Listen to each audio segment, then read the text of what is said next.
নমস্কার বন্ধুরা, আমার চ্যানেলে নতুন আরেকটা এপিসোডে আপনাদের সবাইকে স্বাগত।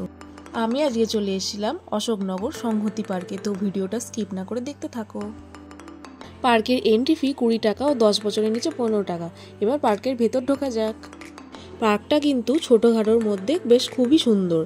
এই পার্কটা যাবতীয় ডিটেলস আমি এই ভিডিওর মধ্যে দিয়েই দেখিয়ে দেবো। তো আসুন ভিডিওটা শুরু করি। পার্কে ঢুকেই চোখে পড়লো এত সুন্দর সবুজ গাছপালা। চলুন ডান দিকের এই রাস্তা ধরে পার্কের ইন্টেরিয়ারে যাওয়া যাক।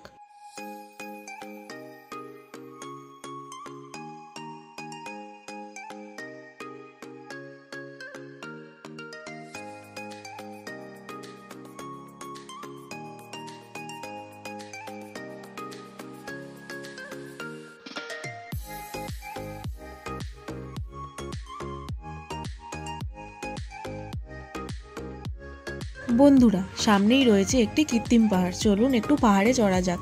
পাহাড়ের গা বেয়ে কি সুন্দর ঝর্ণা পড়ে যাচ্ছে। আমিও ভয়ে ভয়ে একটু পাহাড়ে উঠেই গেলাম, খুব স্লিপ খাচ্ছিল।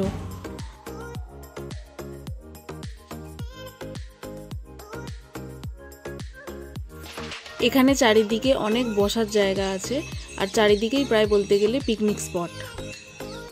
আপনারা চাইলে এই গেস্ট হাউসটিও ভাড়া করতে পারেন। আমরা এবারে সকালের ব্রেকফাস্ট করতে যাচ্ছি। সকালের ব্রেকফাস্ট হয়নি, খুব তাড়াতাড়ি করে রান্না হচ্ছে। কড়াইশুঁটি কচুরি বানানো হচ্ছে, আর ওইদিকে আলুর দম তৈরি হচ্ছে। আমরা এখানে আমাদের পাড়ার থেকে সবাই মিলে পিকনিক করতে এসেছি। এই দেখো আমাদের ব্রেকফাস্ট রেডি। ব্রেকফাস্ট সেরে নেওয়ার পর আমরা এবার রোপওয়ে চড়তে যাচ্ছি। রোপওয়ে তো মনে হয় প্রচুর পরিমাণে লাইন পড়েছে, বাট তবুও আমি আজকে উঠেই ছাড়বো।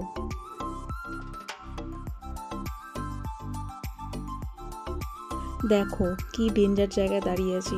এগুলো তো একটু একটু করে ভাঙাও ছিল, আমার তো খুব ভয় লাগছিল। আর ওই দিকে রোপওয়েগুলো দেখছো, ওই যেগুলো আসছে ওগুলো আসবে, তারপর আমরা রোপওয়েতে উঠবো। বোটিংও করব, কিন্তু রোপওয়ে চড়ে তারপর।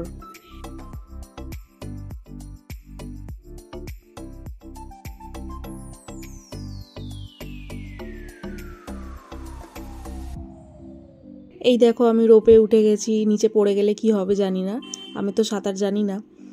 খুব ভয় লাগছিল, বাট তবুও মজা হচ্ছিল। হাই, এই দেখো আমার মা। এই দেখো এখানে সবাই ওরা ভয় পাচ্ছে, ভাইও ভয় পাচ্ছে। আমাদের রোপে চড়া ডান, এবার আমরা বোটিং করতে যাব।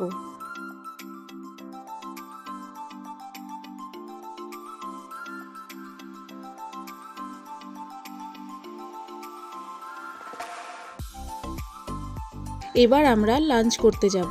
আমার পাশে যে ট্রেন লাইনটি দেখতে পাচ্ছ, ওটা টয় ট্রেনের লাইন। টয় ট্রেনটা এখন যদিও বন্ধ ছিল, তাই জন্য চড়া হলো না।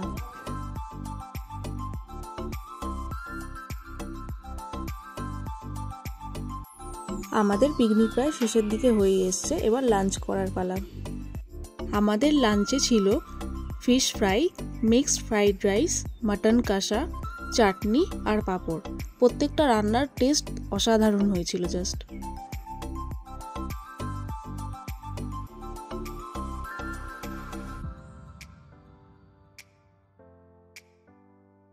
পার্কে সারাদিনটা বেশ ভালোই কাটলো। খুবই সুন্দর পার্কটা, আপনারা সবাই ভিজিট করবেন। সারাদিন পর পিকনিক শেষে সন্ধেবেলা আমার একটু দোলনা চড়তে মন হলো। এটা শিশুদের জন্য হলো, আমিও একটু উঠেই পড়েছিলাম। এই পার্কটিতে বাচ্চাদের জন্য রয়েছে অনেক রাইড ও একাধিক অ্যাক্টিভিটির ব্যবস্থা। তবে বন্ধুরা, বোটিং, রোপওয়ে, বসার সিট অনেক কিছু থাকলেও গাছপালা দিয়ে সুসজ্জিত একটি জায়গা শুধু হেঁটে গেলেও অনেক ভালো লাগে। আজকের জন্য ভিডিওটা এতটাই। ভালো লাগলে অবশ্যই লাইক, শেয়ার আর সাবস্ক্রাইব করবেন। টাটা।